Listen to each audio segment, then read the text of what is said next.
And hey, we're live. Hello, everyone. This is Dane Dormio here with my good buddy Andrew Brown to discuss another awesome Tai Chi topic. How are you today, Andrew? Doing quite well, Dane. How are you today? I'm doing great. I'm grateful to be here. I'm grateful you're here. I'm grateful for everyone joining us watching this because this is a really interesting question for that applies not just to Tai Chi specifically, but to martial arts in general. And I think it's a really interesting question of can you create your own form, or to put it another way, are the traditional forms sacrosanct? Are they Mm. are they proprietary or are they open source? Um, so so I so I'm really curious and excited to ask you this provocative question, Andrew. Can you create your own form? Of course, you are your own form. So that's one thing. But yes, in martial arts, we have all these different forms and kata and taolu, and they go by all these different names, gumse in Korean. So you learn these forms from your teacher.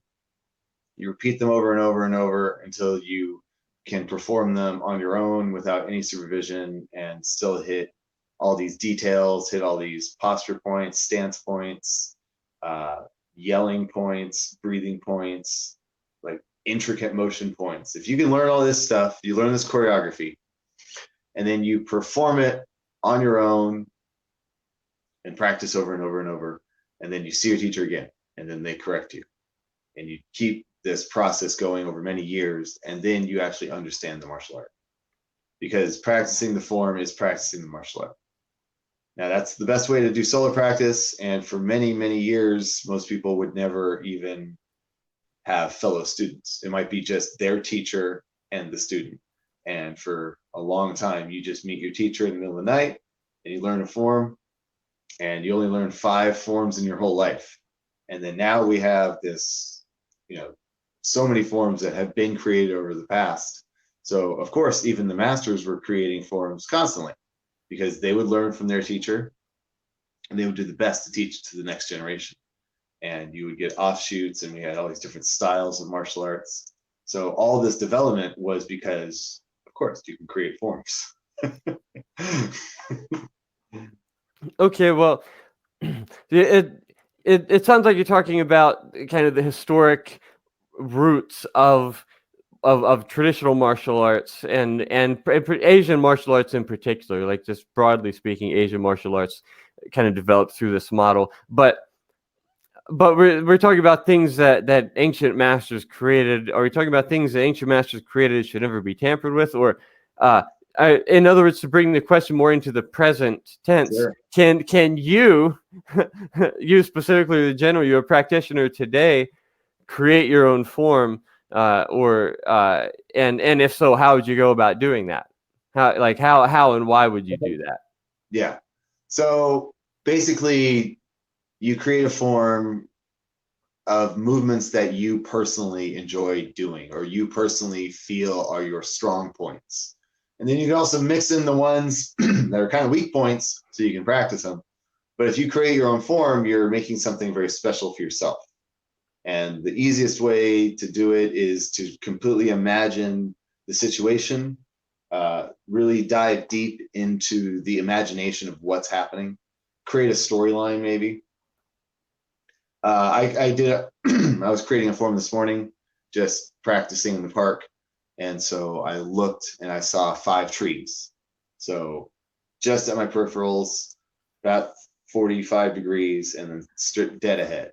And so I'm like, okay, I have 5 assailants, and they're in this structure. I can't escape. They've created on my back's to a wall, and I have 5 guys creating a semicircle around me. So I literally have to go through someone to get away. What do I do?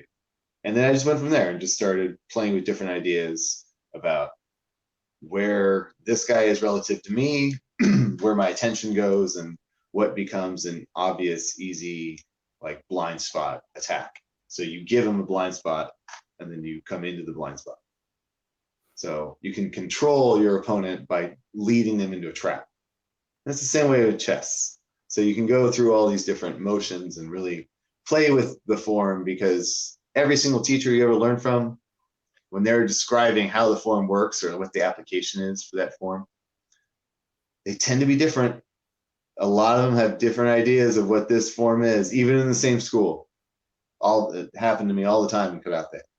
So learning the forms, the traditional forms, and understanding like the bunkai and the applications and the purpose of all these different random moves, that's a great way for you to understand the reason you practice your basics. And then once you have a full understanding of the forms and the basics, then you can just start combining basics in a pattern and mix it with stances and taking 2 or 3 steps here and there, just different things you can do. And you got yourself a form. Yeah, well, let me see, what I'm getting at what you're saying is, I particularly like the idea of creating your own personal set of movements that you enjoy, because for one thing, like, what better way to ensure that you do your workout consistently. And I certainly personally resonate with the idea of this as a of solo freeform movement as a form of skill training, as well as calisthenics or physical fitness or health maintenance in one. And the in terms of the health maintenance component, I actually, like, there are certain movements that I do every day, and I think about it as, what do I want to not lose the ability to do?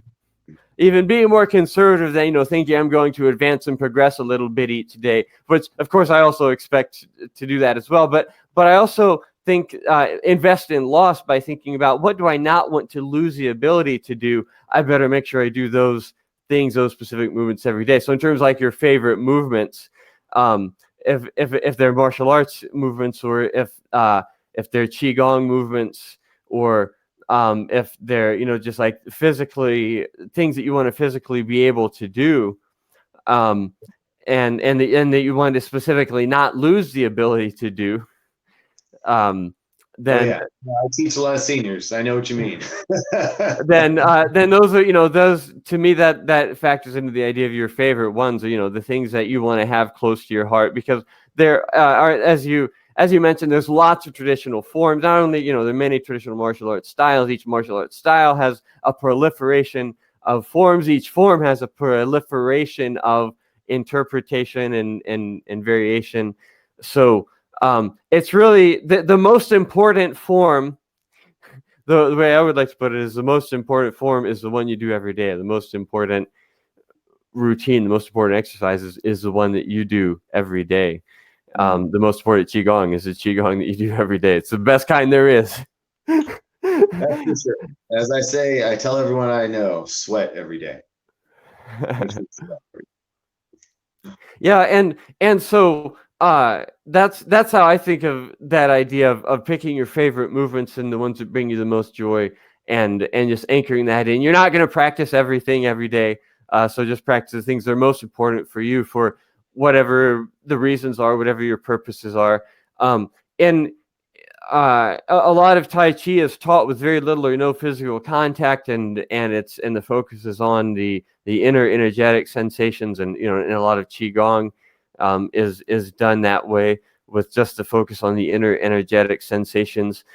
Some forms are done, as you said, as a sort of a preservation of fighting applications or techniques, and just for reference with that, there's like all the knowledge that's recorded and incorporated in traditional forms, which is something I also want to ask you about. But there's and I also want to clarify about this, that we're talking about making up your own form. You're saying, when you know a lot of you've learned a lot about the principles, and you've learned traditional forms, you've memorized different forms, and you've internalized some of the principles that you can use to design an effective workout or training session for yourself. So it's not something you can just right off the bat, with no skill or experience do. But as you internalize things, it sounds like you're saying you personalize the practice, and you can customize it for yourself. And and so what I would add to that is, in terms of form, like incorporating martial principles into forms, the physical reference is also very important. So like, for example, in Tai Chi, there's push hands, where you're actually having the experience of physically interacting, and that provides feedback and sensation and information that you can experience, that you can then incorporate into your forms to make them more effective. Or like you're talking about in karate and other traditional styles, there's sparring, and the more you understand from experience the physical interaction component, the more benefit you're able to the more you're able to incorporate that experience into the form, and you get more benefit from doing it. That's what I would add, and it sounds like that's also kind of implicit in what you're saying about creating your own forms as well. Is that? Yeah, definitely. That's very important. The form is a story, and if you don't practice that story while you're practicing the form, you don't have that intensity to make it different than a dance. So that's one of the things that Funakoshi talked about, was making sure that you practice with deadly seriousness. Because if you don't have that intention in your mind about one strike, one kill, then you're not really practicing martial arts. You're practicing dance. You're doing exercises, just sport. So sport is, for fun. And you make sure everyone walks away at the end of the day. That's not what karate is. That's not what real martial arts is. Your opponent does not walk away from this fight. Unless you want them to, and then you change the application to fit that, because you do the move that way. So it's about having clear intent with what you're doing and what you're doing it for, what you're doing and why, and that comes from experience and directly absorbing the knowledge and incorporating it into your solo practice. So let me ask you this, then, kind of coming at it from the opposite direction. So forms have the value of what I would call qualities and skills, i.e., developing the qualities of fitness, of physical fitness or energetic fitness, in terms of qigong, energy and health cultivation, and in terms of martial arts, or Tai Chi as a martial art, there's the sort of physical martial application that's based on physical contact, and so you get these things from your own experience, and you can develop your own personalized, customized, optimized for you, personal daily routine or regular practice. So if you can do that, if you can design your own practice, what is the point of, or what's the value of traditional forms? What is the inherent value in traditional forms relative to history and culture and all that? Is that stuff? Is there something to that, or or is that? Well, first of all, learning a dance is much easier than memorizing text, right? If you had to memorize your science textbook versus learning a song about science, what would be easier? So it's much easier to learn the song. And then with the oral tradition and the direct transmission, so you have you might have some writings here and there, but for the most part, everything is orally transferred from one generation to the next. And whichever teacher you work with, that's probably the only teacher you might meet in your entire life. So that becomes the person who teaches you. And the forms were ways that the teacher could give you something within a brief period of time, and then you could practice on your own and come back and refine and go practice on your own again. I think we talked about this. So allowing you to really hit the stances, to really hold the postures, to spin at the right speed, not lose your balance when you're doing some interesting move, to put your hand in the right spot, to twist your elbow, to let your body weight drop here at this point, and to jump and land in cross-legged stance with your hands down on the ground. Just very interesting movements. They're a physical challenge that you as the student must overcome. You have to, if you want to be able to do this form properly, you have to do all the physical challenges in it. So we gravitate towards the easier forms, but in black belt karate, there are some incredibly difficult forms to perform. And it takes a lot of stamina and a lot of strength to be able to even do the form properly. Seeing a beginner do a black belt form is awful. I don't know. That's the best way to describe it. It's because it's like watching art and then just seeing someone who doesn't know how to play try to play, and it's like this piano recital is not as good as I'd hoped. So it's a very similar experience for someone who's been watching forms their whole life. But yeah, there's so much value in the forms that it's tough to enunciate every single detail of it. So I would just trust that you understand it survived for thousands of years in this way because it was the best way to transfer knowledge. So that's the value of forms. Yeah, well, I think what you're saying about the value being in the details applies again both to martial arts forms as well as to solo qigong practice. The value is totally in the details, or the Tai Chi form, solo Tai Chi practice. The value is in the details, and a very traditional way of training, particularly in China, would be that here's a form, go practice this for 3 months and come back. Exactly. And the you mentioned something earlier when we were talking before about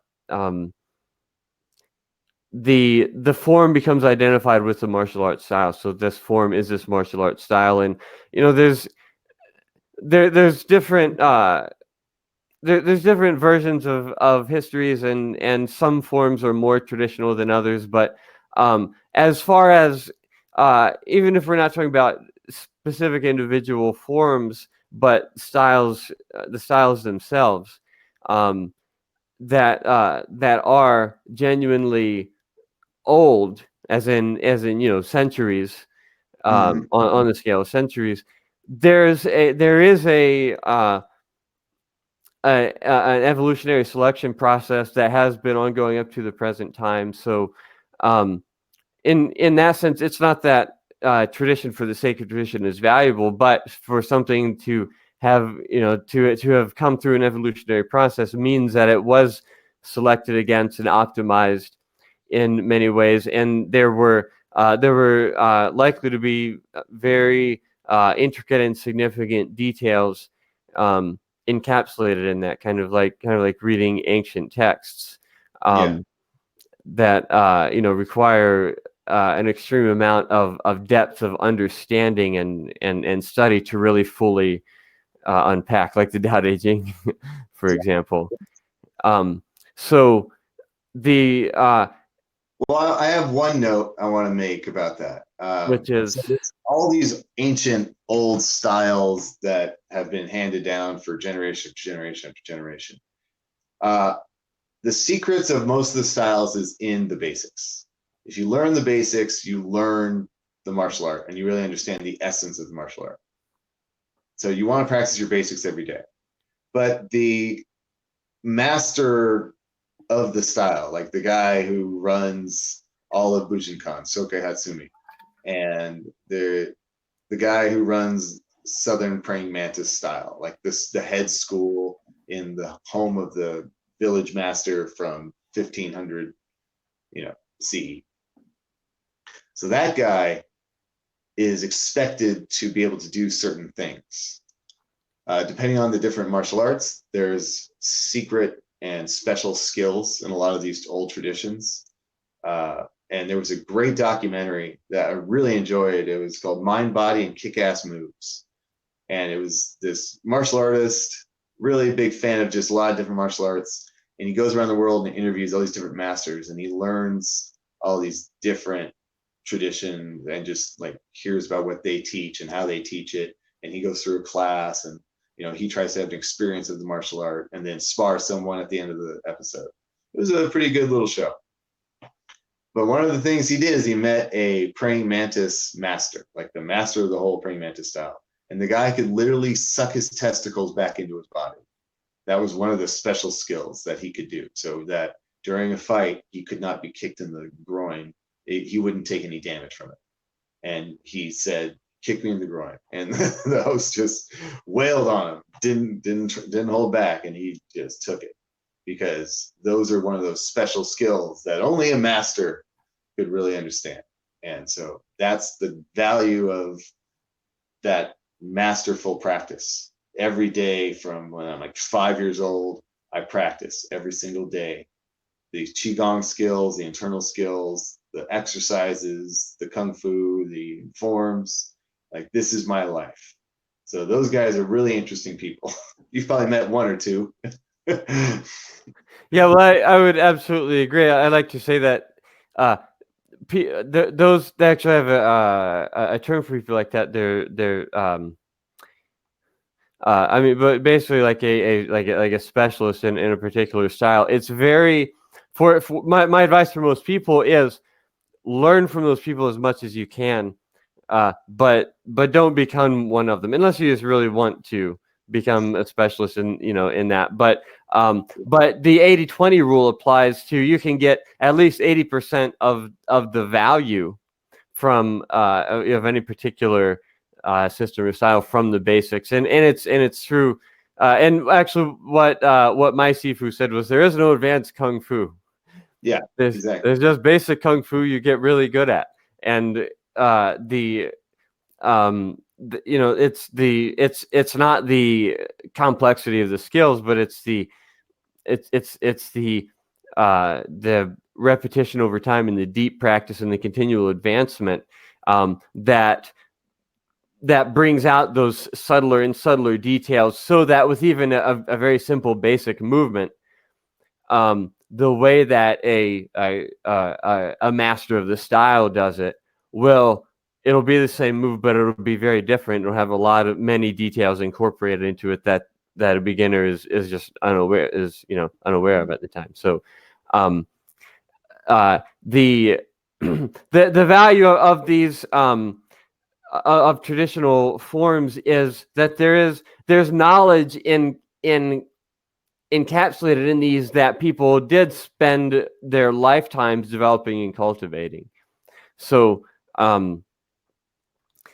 as they're in the way I look at it is, it's good to learn as many forms as possible, and always the best one is the one that you do. And we started off talking about, can you create your own form and kind of put together your customized, personalized set of favorite movements? But which the more you advance in sort of self-sufficiency and independence on your path, the more you're able to do that. But even if you have a particular traditional form that you like, or a traditional qigong sequence, and there are people who they just dedicate themselves to perfecting one particular form day in and day out as their personal daily practice. It still is something that you personalize and that you own, and it becomes a part of you. When you fully own it, it's no longer, it becomes yours. It becomes your form. It becomes your Tai Chi or your Kung Fu, because otherwise, you can be a poor copy of someone else, or you can be an authentic expression of yourself through that medium. So in that sense, if you keep practicing any form long enough, ultimately I'd say yes, you end up creating your own form. That's very true. Yeah. So I've been creating forms for a long time. I did a lot of performances back in with my first school, and so every time we did a performance, we had to kind of come up with our own routine. So that was the first time that my teacher's like, "Yeah, make your own form. What's the big deal? Just do it." And then when I went to a karate school, they told me that you weren't allowed to make your own form until you hit Sandan, your third black belt level. You weren't allowed to even practice any form that wasn't the karate, the proper forms that your teacher taught you. And I thought that was really funny. That's why most karate performances, they're just the traditional forms. They're the most basic forms, usually group stuff. That's what you'll see. But they wouldn't create their own forms until their third black belt, where, my teacher was like, "Yeah, create your form. Yeah, you've been here for 2 years. You're fine. Go ahead." So it Yeah, was well, just an experience. yeah, well, that's the beauty of it. There is a variety of approaches. There always has been. If it weren't possible to create forms, there wouldn't be any. Nobody ever would have. So it's all part of this ongoing evolutionary process, the evolution of culture, the evolution of martial arts, along with culture, the evolution of human knowledge, the evolution of the space of creative play through physical exploration and movement, the human movement space. And it's like an ecosystem. There's a variety of approaches, and they're distinct in so many ways, and that's the beauty of it. And the the the underlying value of having a practice, of course, is the stability and the discipline that it provides you, as well as the creativity and potential for exploration. So this is one of those universal ongoing dialectics that we all experience in our own way along the path. So it's a fun thing to hear about how that plays out in different people's experiences. So as far as learning the principles that can allow you to create your own form in Tai Chi and in martial arts generally, how can people learn from you more about this or learn more about what you teach? Yeah, so luckily we have the internet and we can reach people anywhere in the world. So we have an online learning community where you and I are posting different videos about explaining skills and qigong and tai chi basics, and really good stuff that it's easy enough to transmit over video, but obviously it would be better transmitted in person. So that's why I also teach in San Diego locally. We have a private training group that you can join, Martial Energetics, on Meetup, or come to taichi.com and you can find us really easily. And that's about it.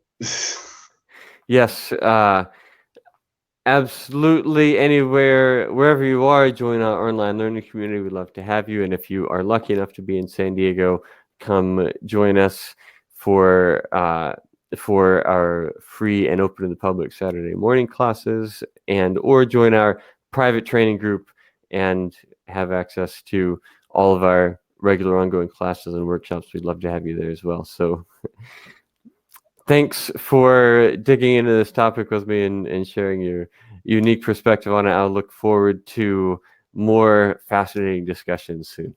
All right, wonderful. Thanks very much, Dane. Awesome. Have a good one, buddy. See you.